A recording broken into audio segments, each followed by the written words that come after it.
Mohamed Sifaoui, bonjour.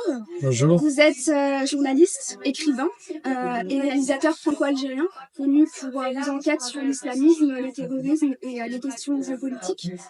Vous êtes présent au Festival du Livre de Nice 2025 pour présenter votre ouvrage récent, notamment celui sur le Hezbollah. Quelles ont été vos motivations pour écrire cet ouvrage? D'abord parce que je me suis rendu compte que c'est une organisation qui était quelque peu méconnue en France.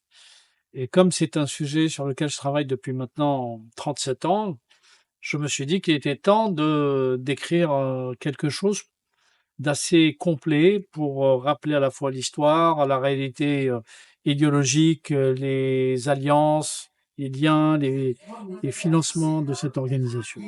Et quelles sont les principales révélations que vous apportez dans ce livre? Bah, il y en a quelques-unes, puisque le Hezbollah est une organisation qui a été décimée militairement à partir de la guerre qui a eu lieu entre septembre et décembre 2024.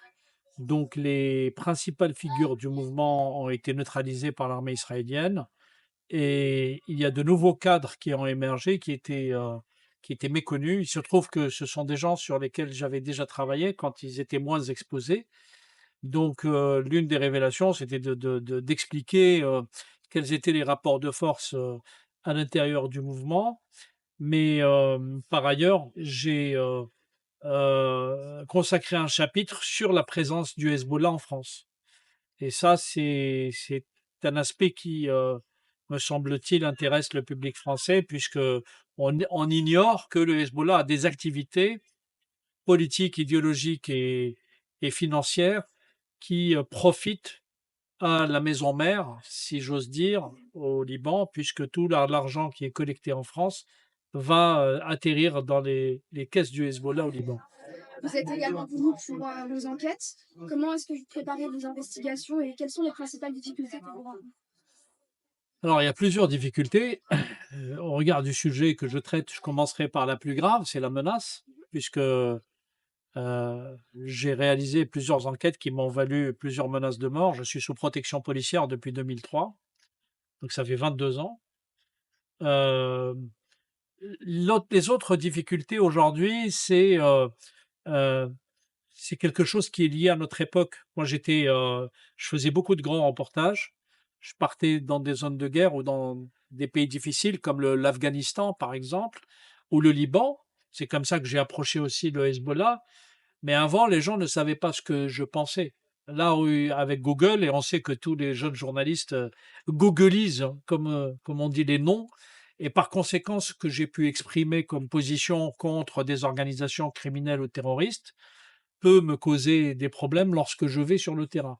Alors, j'essaye de faire encore du terrain, mais c'est pas aussi facile que lorsque j'avais commencé entre la fin des années 80 et les années 90, avant l'émergence d'Internet notamment, où on pouvait faire de l'investigation de façon beaucoup plus sécure, puisque par définition, l'investigation journalistique se doit d'être discrète.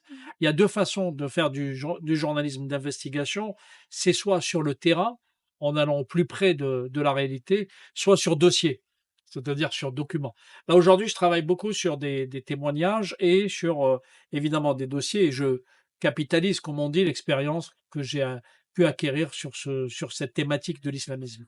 Et vous parliez de perception, justement. Selon vous, comment la société française perçoit la menace terroriste? Quelles sont les évolutions que vous avez pu observer au cours de ces dernières années?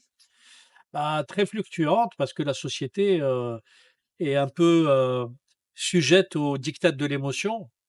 Euh, Notre rôle, c'est d'essayer de donner l'information la plus vraie, la plus froide, pour que les gens se fassent leur opinion sans forcément susciter l'émotion.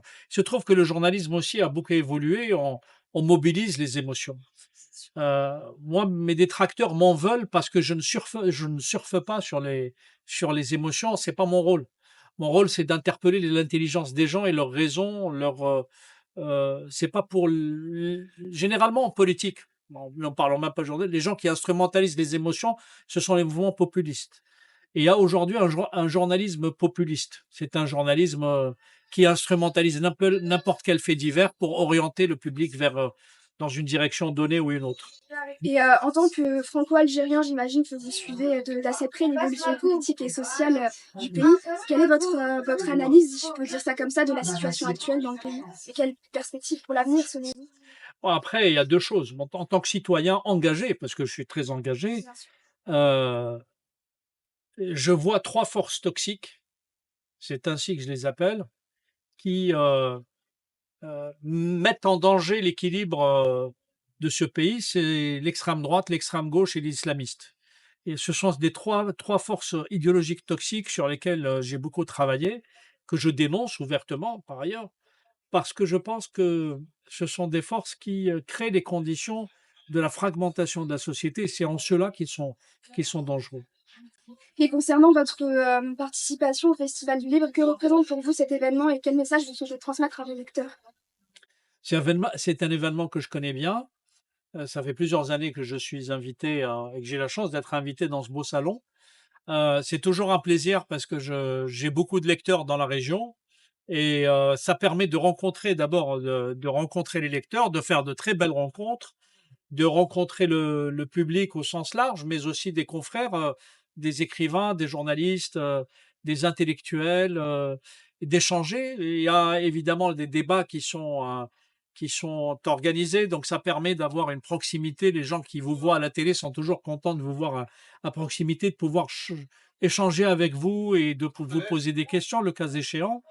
Donc, moi j'aime beaucoup cet exercice des salons du livre, outre le fait qu'il fasse beau et que Un peu trop chaud aussi. oui, Merci Mohamed Sifawi pour merci, cet échange et une excellente continuation et un bon merci festival du à livre. vous aussi.